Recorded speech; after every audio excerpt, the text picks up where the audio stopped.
సర్దార్ గబ్బర్ సింగ్ సినిమా utter flop. Pawan మళ్ళీ ఫ్లాప్ల హీరో లిస్టులో చేరాడు. సర్దార్ మూవీతో Pawan mannerisms, dialogues delivery, action scenes విషయంలో అభిమానులను సంతృప్తిపరిచింది తప్ప ఏమీ లేదనే చెప్పాలి. ఒక రకంగా సినిమా మొత్తాన్ని తన కామెడీ టైమింగ్తో భుజాలపై మోసుకుని నడిపించడానికి పవన్ చేసిన ప్రయత్నం బెడిసికొట్టింది.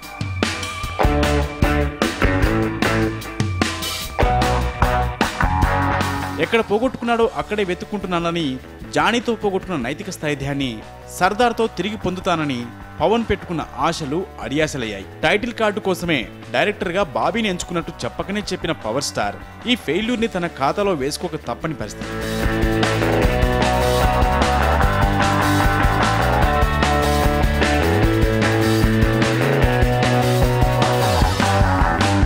ట్రెండ్ను ఫాలో అవ్వడం కాదు, ట్రెండ్ను సెట్ చేస్తానంటూ పదే పదే చెప్పే పవర్ స్టార్ ఆ ట్రెండ్ సెట్ చేయడం అనే ప్రక్రియ ఎంత కష్టమైందో తెలిసొచ్చిందని ఫిలిం నగర్ నుంచి సటైర్లు.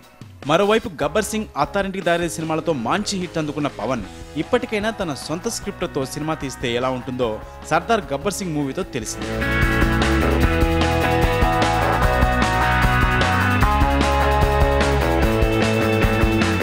సో పవన్ తనని నమ్ముకోవడం కంటే వేరే డైరెక్టర్ నమ్ముకోవడం బెటర్. మరి పవర్ స్టార్ తన నెక్స్ట్ మూవీ అయినా మంచి కథ ఉన్న సినిమాని ఎంచుకుంటారో లేదో చూద్దాం.